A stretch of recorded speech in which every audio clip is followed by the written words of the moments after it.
In today's video, I'll be showing you guys two drafts which I've come up with for game week 1, and I need your guys' help to help me decide which draft is better and which one I should choose. So let me know in the comments once I've shown you guys. I want to get straight into this, so just one thing I need to say: if you like what you see on this channel, please consider subscribing and dropping a like on the video. It really helps out the channel. With that being said, let's get straight into it.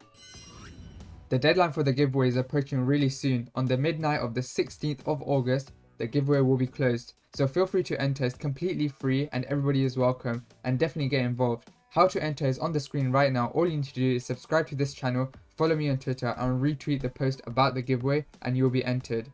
Okay, that's enough waffling. Let me show you guys my team. As I mentioned, I've got two drafts and essentially they're both finalized and I just need to choose between them, and I need your guys' help to decide which one to go for. One of them is with Bruno and one of them is without. Now, all the way throughout the previous weeks, I have essentially been making drafts without Bruno because I just like the upside of having slightly cheaper option instead of Bruno and then upgrading the team elsewhere and overall strengthening the team. And I've seen how highly he's owned, and that could really damage my rank, especially at the start of the season. Let me first show you guys the team without Bruno in it. So in goal, we're going to go for Sanchez. Now, I did have Backman before, and the reason I've gone back to Sanchez is I think having at least one Brighton defender or goalkeeper is alright because they are quite strong in defense. In the latter stage of the previous season, they were one of the best defense in the league. So having one of them I think is okay. And as for the other goalkeeper, I'm going to go for Steele. I don't think I want to go for a rotating pair. I just want to get a set and forget 4.5 so I can have as much budget for the rest of the team. So Steele comes in. Now as for the defense, we're obviously going to be having Trent. I'm not going to start the game without him. He's almost essential in every team. I don't like to use that word essential, but I mean, he's got really nice fixtures to start off. He's really attacking and his stats just prove that, and I don't think you can go without him, especially at the start of the season. Alongside him, we're going to bring in Sufal. Now I've talked about this man quite a lot and I really like him at 5.0. He's really well priced. Even at 5.5, I would probably be considering him.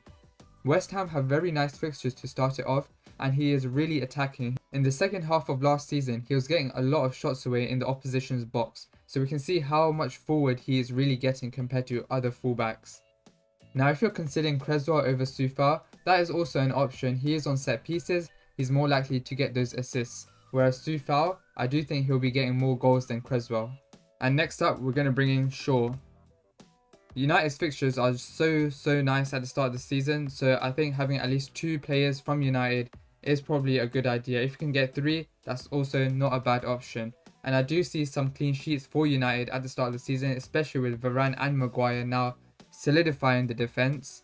Now the only concern I have with Shaw is now that Sancho is going to play, I don't see Shaw getting as many assists. Don't get me wrong, he's still going to be putting a lot of balls into the box. However, I do think that the amount of crosses he gets into the box is going to be slightly reduced because Sancho will also be taking a creative role. Because when we saw him playing with Rashford, we saw Rashford sort of drift inside closer into the box and then Shaw could go right down the flank and get a cross into the box. Or we saw that Rashford gave a through ball into Shaw and then he got the cross away again. But with Sancho, I don't think that's going to happen, and I think Sancho will start to take more crosses than what Rashford done, and therefore Shaw will get slightly less chance of getting those crosses in. But nevertheless, I still think he's a phenomenal option and definitely worth it at 5.5. So in this team, I'm going for a 3-4-3 formation. So the other two defenders I'm going for are just some essentially bench options until they have a nice fixtures. So the first one is going to be White. He should be playing every single game for Arsenal, and at 4.5 with the great fixtures apart from Chelsea and Man City of course, I do think he's a phenomenal player to get. And finally, I'll go for Amati at 4.0. He should be getting a lot of game time as well at the start of the season, so at 4.0 he's a nice player to get, which frees up just a little bit of extra budget to spend elsewhere. Now, moving on to the midfield, we're going to go with Salah. Of course we're going to go with Salah. There's no way I'm going without him. Now, Mane is actually performing slightly better statistically than Salah in the preseason. However, I'd still prefer Salah. He is on penalties, he is slightly more lethal, and you can say he's a little bit more selfish as well, which we like to see for FPL managers. Now, alongside Salah, Jota. This man, he's been playing so good. He's looking really sharp in pre-season, and I do expect him to be starting at the start of the season, especially in game week 1. And against Norwich, I think he's a potential nice differential captaincy option as well. And next up, we're going to go for Mahrez. Now again, Mahrez, he's playing really well in pre-season. Even against Tottenham, we can see him getting a goal or an assist. And I do think he's going to be a vital player in that City team this season. And just as a nice bonus, he's also in penalties this season. The fourth midfielder I'm going for is going to be Greenwood. So let's pop him into the team. And as I mentioned, United have great fixtures to start it off, and having at least 2 of them is not a bad idea at all. With Rashford out for a couple of weeks, and also Cavani is out as well, I do see Greenwood getting a lot of minutes at the start of the season, and even Martial can potentially be an option, although I don't recommend getting him straight away. So since I'm not getting Bruno, I think Greenwood is definitely a player I need to get. And finally, the last 5th spot for my midfield is going to go to Brownhill. Statistically, from the 4.5 million options, Brownhill is probably the best option. I did have Basuma initially, but Brownhill, after seeing some of his stats, I've just gone for him. He will be on the bench most games, pretty much every game, but he's just a nice player at 4.5 to have in a bench. And finally, our front 3 is going to be Wilson. The reason I've gone for Wilson is because he's going to be slightly differential. Not many people are looking at him, and his starting fixtures aren't bad at all. West Ham, Aston Villa and Southampton, and then United is going to be tough, and then they have Leeds. So it's not the worst run of fixtures, and he's also on penalties. So I do like him as an option, but once again, because he's a really low owned, only 7%, I do see him as a nice differential. Alongside him, I'm going to go with Ings. Arguably, Aston Villa have the best starting fixtures with Watford, Newcastle and Brentford. I don't think any team has a better 3 starting fixtures, so definitely Ings is going to be the main man. If Aston Villa deploy 2 at the front, then Ings and Watkins will share the front spot. But if they decide to play only 1 in the middle, then Ings is going to be the man and Watkins is going to be drifting onto the wing. So either way, Ings is going to be the central point of the Aston Villa attack. And finally, I'm going to go for Antonio. At 7.5 million, there are quite a variety of options, and I do think Antonio is probably one of the better ones. Looking at his stats, he is one of the stronger options in the 7.5 million bracket. Now, if I do a quick comparison for you guys for the 7 million to 8 million forwards, I'm going to be comparing Watkins, Calvert-Lewin, Bamford, Iheanacho, Antonio and Wilson. I'm just going to read out some categories and tell you guys which of these players are the highest statistically in those categories. So from the names that I just read out, in terms of shots, Bamford is the highest. In terms of shots in the box, again, Bamford is the highest. Big chances, Calvert-Lewin is on top. In terms of goals, Calvert-Lewin and Iheanacho, they're equally on top. In terms of key passes, Watkins comes up on top. In terms of assists, Bamford once again is on top. And finally, in terms of their points that they got, Wilson was on top. And this is stats from last season per appearance. So I hope that sort of helps you guys out when you're picking your own forwards. So here's the team that I just created. I've just named it Draft 1 without Bruno, and in the bank I still have 1 million, so if I wanted to, I could still upgrade Mahrez to Son or make some modifications elsewhere with that 1 million. So this is Draft 1. Let me know what you guys think of this draft. Now let me show you guys what Draft 2 is with Bruno.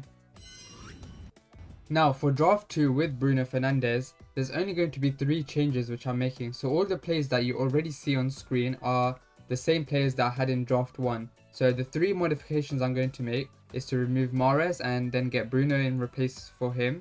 So let's get in Fernandes. And then in this draft, I'm actually playing a 3-5-2 formation. So for my 5th midfielder, I'm going for Mbeumo. At 5.5 million, I do think he is the best option at that price point.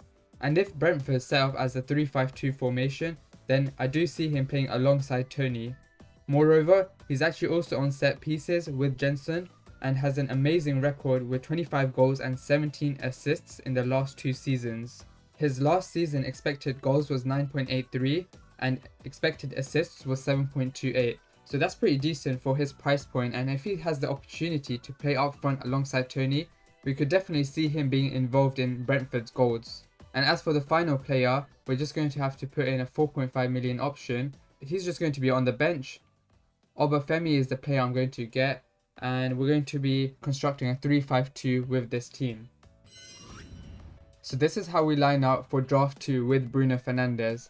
Now the only question is, which combination is better? Do we go for draft 2 with Fernandes and Mbeumo, or do we go for draft 1 with Mahrez and Antonio? That's the combination pair that we need to consider. Now there's pros and cons to both of them. So for example, in draft 1 going for Antonio and Mahrez, Antonio is quite prone to injuries and Mahrez is obviously a rotation risk under Pep. However, both of them are very explosive players, especially Mahrez, and the fact that he's also on penalties just boosts his potential. But for draft 2 with Mbeumo and Fernandes, these two guys are more nailed on, but Mbeumo's ceiling is slightly lower than the other two pair from draft 1. So I guess the question is, do I want to play it slightly safer and go with draft 2, or do I take the risk and go for draft 1? So these are essentially the two final teams which I've come up with, and I need to decide from these two. So let me know guys, which one do you prefer, draft 1 with Mahrez and Antonio, or draft 2 with Mbeumo and Fernandes? Now this is the team I'm actually more leaning towards. This is draft 2 with Fernandes and Mbeumo. The reason I've gone for this one over draft 1 is because I think I want to play just a little bit safe at the start of the season, so I can just see how everyone's doing, what team is performing well, and how everyone's form is. Then we can start looking into their stats once they come through. Then we can start taking those tactical risks. So I am leaning towards this draft on screen now, but I do want to still hear your opinions about draft 1 and draft 2 down in the comments. As for the captaincy in game week 1, I am putting the armband on Salah. I don't think there's anybody else who has as high a ceiling as Salah, and especially against Norwich, he could absolutely bang. Now the only other player that I'm also considering is going to be Jota. He's been phenomenal in pre-season and his ceiling is pretty high as well. Just because he is a lot cheaper than Salah, a lot of people will underestimate his ceiling, but I definitely think he has that 2-3 goal game in him. Now I also mentioned Danny Ings here. Against Watford, he could also do a madness. So right now the captaincy is on Salah. If I feel a little bit cheeky before the deadline, I might change it to Jota. And if I make any changes to the team, I'll obviously inform you guys over on Twitter and Instagram. The links to those is in the description, so feel free to check those out. Only 2 more days left till the start of the season guys, so get those teams sorted out. If you have any questions about your teams or need any help, then let me know down in the comments. I'm more than happy to help out. And if you enjoyed today's video, please consider subscribing to the channel and dropping a like on this video. I would very much appreciate it. If you're just as pumped as I am for the start of the season, then drop a subscription to the channel. I'm going to be uploading so many videos all throughout the season, so you guys definitely don't want to miss out. If you haven't already joined the FPL Guy Mini League, then the auto join link will be down in the description, as well as the code which you can find on top of the screen or in the description. Definitely get involved. And finally, good luck for game week 1. I hope I can help you guys out all throughout the season. And with that being said, I'll catch you guys in the next video. Take care.